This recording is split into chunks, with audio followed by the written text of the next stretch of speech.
Porque quando você chega em Atos capítulo 6, os apóstolos dizem: nós vamos ficar orando e lendo Bíblia. Aí 7 diáconos vão para a rua ganhar alma, fazer milagre, dar comida para o povo, principalmente Estevão e Filipe. São cheios do Espírito Santo, servem o povo, opera sinais e maravilhas. Quando você está em Atos capítulo 1, são dias após a morte de Judas. Aí a partir do versículo de número 20, Pedro vai tomar um salmo emprestado para justificar a substituição de Judas. E ele vai dizer que se cumpriu no verso 20: fique deserta a sua habitação e não haja quem habite nela. Uma palavra de maldição por causa da atitude de Judas. E tome outro o ofício do seu bispado, do seu ministério.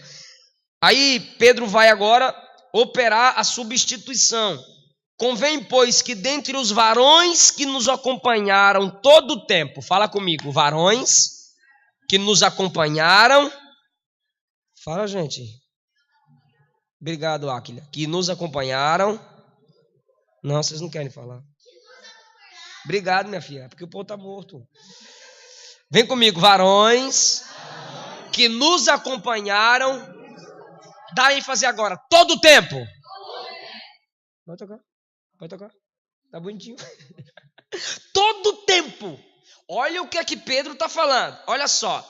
Convém, é necessário que dentre os varões que nos acompanharam todo o tempo em que o Senhor Jesus entrou e saiu entre nós, começando desde o batismo de João até o dia em que dentre nós foi recebido nos céus, que um deles quem? Um desses varões, um deles seja ordenado testemunha conosco da sua ressurreição.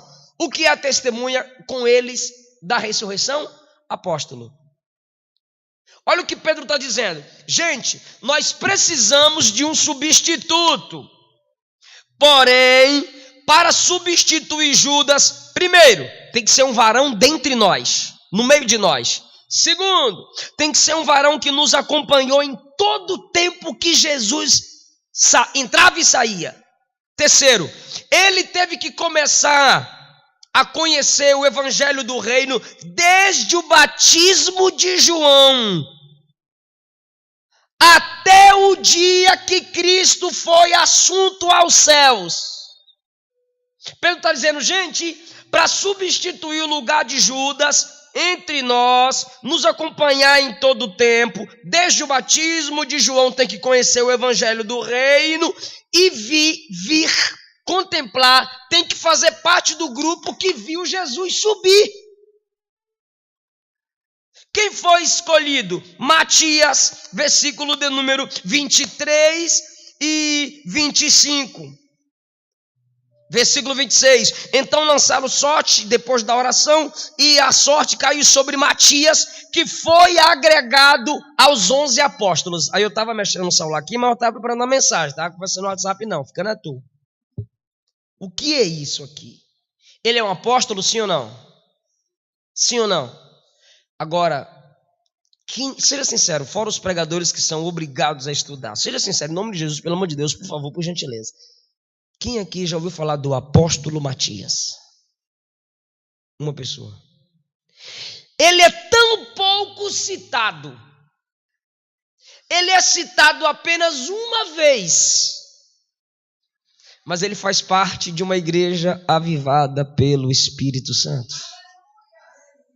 Aí é que minha mente empolga. Porque numa igreja avivada pelo Espírito Santo, a disputa por glórias humanas são anuladas. O nome do cabra é citado uma vez só. Você não vê ele exigindo honra, ele exigindo aplausos, ele exigindo ostentação. Eu sou apóstolo, eu tenho que escrever uma carta, eu tenho que registrar aí os milagres. Irmão, em todo o tempo que Jesus fazia milagre, ele estava lá. Jesus pregava, ele estava lá. Jesus orava, ele estava lá. Jesus enviou 70, ele estava lá. Os discípulos vendo milagres acontecendo, ele estava lá. Os discípulos evangelizando, ele estava lá. E o nome dele nunca foi citado nos evangelhos. Mas ele está aqui. Pedro está dizendo, nos acompanhou em todo o tempo que Jesus andava, está desde o batismo de João, viu Jesus subir e está no meio de nós. Mas o seu nome só é citado uma vez. Anônimo, porém avivado. Porque o verdadeiro avivamento não é Deus me ressuscitar, é Deus matar em mim o desejo pela glória que rouba a glória dele. Os salvos não podem viver em competição. Os salvos vivem em consagração. Os salvos vivem na comunhão do Espírito para nos desenvolvermos. Anônimos, instrumentos de Deus necessários para o desenvolvimento do reino. O nome do camarada foi citado apenas uma vez e é anônimo para muitos e muitos crentes. O povo sabe que alguém substituiu Judas, mas ninguém sabia o nome dele. Por quê? Porque só foi citado apenas uma vez. Aí eu perguntaria para Matias, mas chegar no céu, claro, eu poderia perguntar se Jesus voltasse hoje, né? Porque eu posso esquecer se Jesus voltar daqui a 10 anos. Mas voltando hoje, eu ia perguntar para ele, Matias, fala para mim, eu nunca vi uma carta sua, um livro teu. Ele ia responder assim para mim, ó, fazer parte da história do povo de Deus, sem anseios por glórias humanas, é sinal da maturidade de uma igreja controlada pelo Espírito Santo. Ele ia falar assim, Eliseu, eu vivia numa igreja avivada. Eu fiz parte de uma igreja cheia do Espírito Santo. E lá toda a honra, toda a glória era dada somente a Deus. Ele percebeu que fez parte de um projeto permanente, porque ele fez parte da base de um projeto permanente. Que projeto é esse? A igreja. Aí eu pergunto para vocês, a igreja vai se acabar? A igreja vai se acabar? Vai se destruir? Vai se desfazer? Responde, gente, vai se desfazer? Nunca! Então, acima do seu nome ser citado, a alegria dele foi fazer parte de um propósito eterno, porque tem gente, perceba, tem gente que tem fama, tem gente que o nome é falado até demais, a mídia mima muita gente, mas do nada essa pessoa cairá no esquecimento, a partir do túmulo, a partir de uma doença, a partir de uma fraqueza ou de uma quebra de contrato. Por quê? Porque o nome dele ia na frente do projeto, enquanto a igreja é diferente, o nome de ninguém vai na frente do projeto, a não ser o nome de Jesus. A igreja permanece. O nome de Matias, citado apenas uma vez, mas o nome de quem o chamou é citado em todos os capítulos. Poucos cristãos atualmente ouviram falar dele, mesmo ele tendo a qualificação que os outros apóstolos tiveram. Seu nome nunca foi mencionado durante o ministério de Jesus. Um anônimo sob a nuvem do avivamento. E eu vou dizer uma coisa para você aqui que eu creio. Dificilmente Matias participou da disputa entre os discípulos para ver quem seria o maior. Porque a Bíblia cita o nome de quem participou daquela contenda. Apesar do seu nome nunca ser citado, ele esteve lá, não exigiu ostentação, não exigiu cargos, não exigiu títulos específicos. Teve que orar e lançar sortes e tinha outro camarada lá com ele para substituir Judas. Um camarada que nunca exigiu nada foi colocado como apóstolo de Cristo. Porque ministério, irmão, nem sempre é para quem fica correndo atrás. Porque quem fica correndo atrás do ministério pensa que é fácil. O ministério, na maioria das vezes, é para quem foge. A confirmação da nossa chamada, na maioria das vezes, é quando nós fugimos. Porque quem se oferece pensa que é fácil, mas quem foge é porque já sentiu o peso da responsabilidade. Quem já sentiu o peso da responsabilidade é porque sentiu o peso da cruz. E ministério é para quem tem cruz. Glória a Deus. Quem pode dar glória a Deus? Se nós fazemos parte de um povo que vive sob a dimensão do avivamento, Nós precisamos ter as características de Matias. Não há registro dele obcecado por posição, brigando por cargos. Não há. O nome dele é citado só uma vez e em todo o ministério de Jesus. Ele estava lá só vendo Jesus ser glorificado. A gente briga por cargo, a gente briga por cadeira, a gente briga por posição, a gente briga por oportunidade. Por que a gente não briga para ver quem vai evangelizar primeiro lá fora? Por que a gente não disputa para ver quem vai chegar primeiro na igreja para dobrar o joelho e orar? Não briga, né? Nem da glória de Deus quando ouve um negócio desse. O ministério de Matias se torna admirável por ele ser o ministro que... Escuta isso. Isso aqui foi confirmação. Eu ouvi isso aqui na tribuna. O ministério de Matias se torna admirável por ele ser o ministro que se conforma em ser escolhido. Não precisa ser famoso. Eu fui escolhido. Não precisa todo mundo ter o meu nome em evidência. Meu nome ter evidência na boca de todo mundo, no nome de todo mundo, no mural da igreja. Dizer que foi eu que fiz, foi eu que falei, foi eu que comprei, foi eu que dei. Não, não precisa.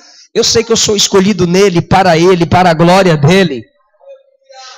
Você precisa entender que ele te escolheu. Aplaudido ou não, ele te escolheu. Reconhecido ou não, ele te escolheu.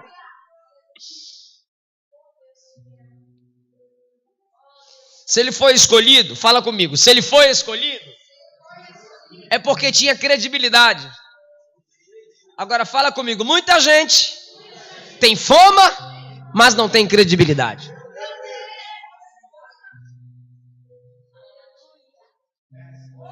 Tem gente que o nome dele é falado toda hora, é citado toda hora, mas credibilidade... Nem a própria família escuta, nem a amiga ouve, nem um amigo ouve. Ninguém quer ouvi-lo, ninguém pede oração para ele. Não é por perseguição. Tem gente que é por perseguição, mas na maioria das vezes é por falta de credibilidade.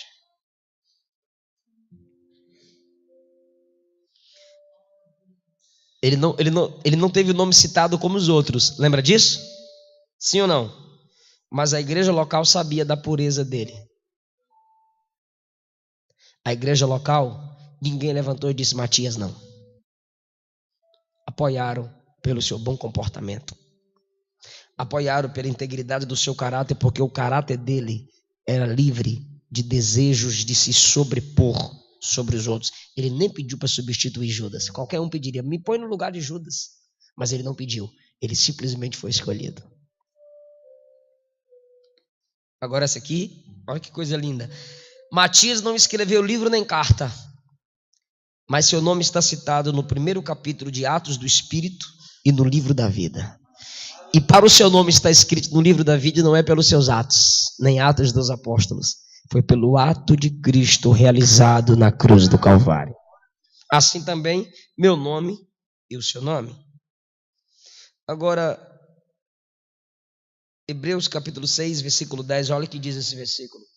Deus não é injusto para esquecer da vossa obra e do amor que para com o seu nome mostrastes, porquanto servistes aos santos e ainda o servis.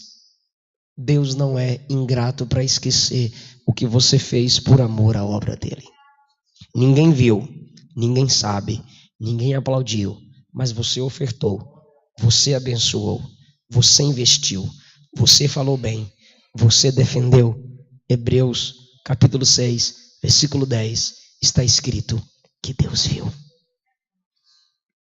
Aí eu lembro do capítulo 6, olha só. Naqueles dias, crescendo o número dos discípulos, houve uma murmuração dos helenistas contra os hebreus, porque as viúvas daqueles estavam sendo esquecidas na distribuição diária. Os 12, convocando a multidão dos discípulos, disseram: não é razoável que nós deixemos a palavra de Deus e sirvamos as mesas. Escolhei, irmãos, dentre vós, olha a qualidade dos diáconos. 7 homens, quantos? Mais uma vez. Escolhei 7 homens de boa reputação, cheios do Espírito, cheios de sabedoria, aos quais encarreguemos deste serviço. O parecer agradou a todos e elegeram Estevão, homem cheio de fé do Espírito Santo, e Filipe, e Nicanor, e Timão, Parmenas, Nicolau. 7 homens foram escolhidos. Quantos homens? você só vê o nome de Estevão e Filipe ser repetido mais uma vez. Eu acabo agora. 5 entraram para debaixo do véu do anonimato. Serviram as mesas, cuidaram das viúvas, cuidaram dos pobres, alimentaram os famintos, mas o nome deles, Márcio, caiu no esquecimento. E eles também não ficaram exigindo reconhecimento, exigindo fama, exigindo glória, pastor Lenilson. Sabe o que eu acho lindo? Se nós perguntássemos para esses diáconos, vocês fizeram uma história tão linda, por que o nome de vocês não foram repetidos na história? Deixa eu perguntar, quem já ouviu falar de Filipe e Estevão? E os 5? E os 5 diáconos? São anônimos para nós. São desconhecidos para nós.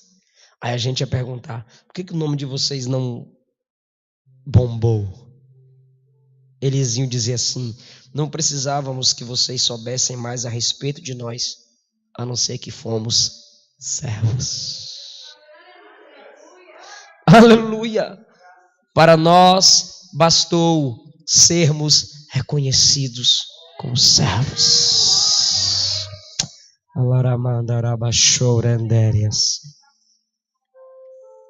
Aquilha, você é serva de Deus. Rafael, você é servo de Deus. Gesiel, você é servo de Deus. Cada pregador, cada pastor, cada cantor que vem aqui e senta para ouvir, para servir, para receber, você está sendo reconhecido na história como servo e serva de Deus. Eu estou sentindo a presença de Jesus aqui. Aleluia, servo de Deus é príncipe de Deus num mundo de glórias vãs. Que nos reconheçam como servos, que nos reconheçam como gente que serve aos outros, gente que cuida de gente, gente que acredita em gente, gente que investe em gente. O nome citado apenas uma vez, mas o avivamento que eles viveram se repete até hoje. Vou repetir, o nome deles citado apenas uma vez, mas o avivamento que eles viveram se repete até hoje. Porque avivamento é como um banho, tem que se repetir sempre. Então Deus ainda está nos avivando, porque Ele está levantando servos e servas que reconhecem que toda honra, toda glória é para o nome dEle. Gente que se contenta em trabalhar sem holofotes, indivíduos que servem sem exigir reconhecimento, sem ostentação, sem aplausos. O Espírito Santo em sua singeleza trabalha em nós a humildade de Cristo. Ele pegou a bacia, lavou os pés dos discípulos, lavou os pés de todos os discípulos que iam correr e fugir dele, lavou o pé de Pedro que ia negar, lavou o pé de Judas que ia trair, mas lavou. Por quê? Porque é o seu serviço que dignifica, ele estava lavando os pés dos traidores. Por quê? Porque as águas nas mãos de Cristo representa a graça que limpa de nossos pés a pureza da traição.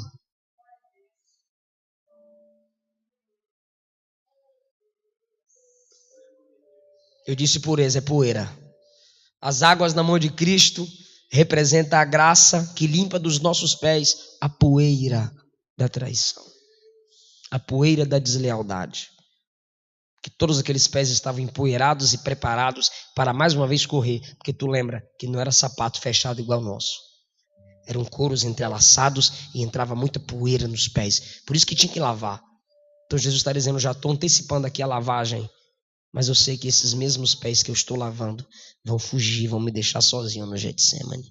Mas aquele papel de Jesus era o papel do servo menor da casa.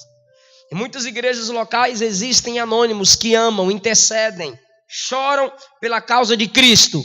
Esses são anônimos avivados. Que Deus nos dê um batismo de humildade. A gente quer o batismo de Atos 2, onde a voz corre, onde todos falam em novas línguas. Mas nós precisamos de um batismo de humildade para falarmos a linguagem do serviço. Fala comigo, glória, pois, somente a Ele. No livro de Atos, em que só o nome do Senhor é glorificado, onde um apóstolo é citado apenas uma vez, e apóstolos aceitam um diácono ser cheio do Espírito Santo, e desses diáconos, que são 7, só 2 têm o nome repetido, e 5 vão para debaixo do véu do anonimato. Nesse livro, em que toda a honra e toda a glória é para Jesus, teve um que não deu glória a Deus. No livro em que só o nome do Deus de toda a terra é glorificado, teve um que não quis dar glória a Deus. Um grande,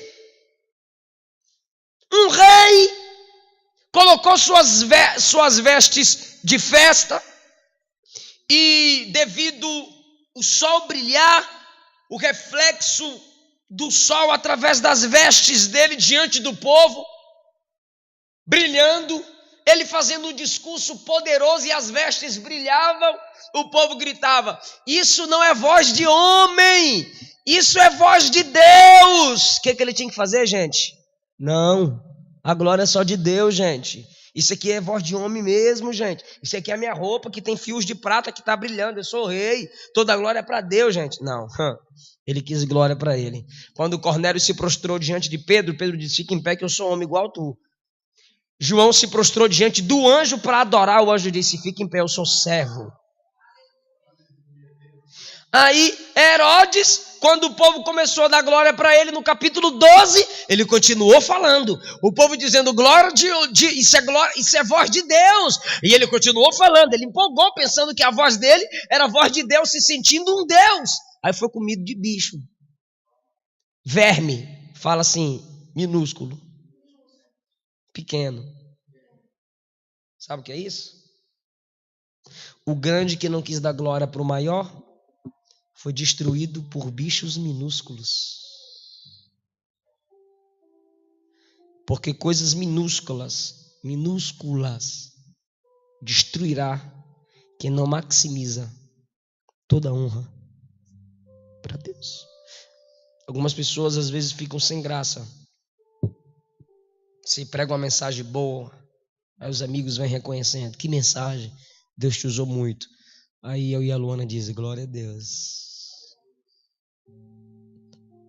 Eu aprendi isso com a irmã Glória. Morei com ela em Brasília um tempo, e qualquer elogio, glória a Deus. Eu percebi que as pessoas ficavam sem graça. Glória a Deus. Porque se a pessoa te elogia, você tem que ser educado, tem que falar alguma coisa, mas quando você diz obrigado, você pode estar assumindo para si a glória. Você diz: glória a Deus, Deus é bom, tudo é pela graça, tudo é pela graça, tudo é pela graça.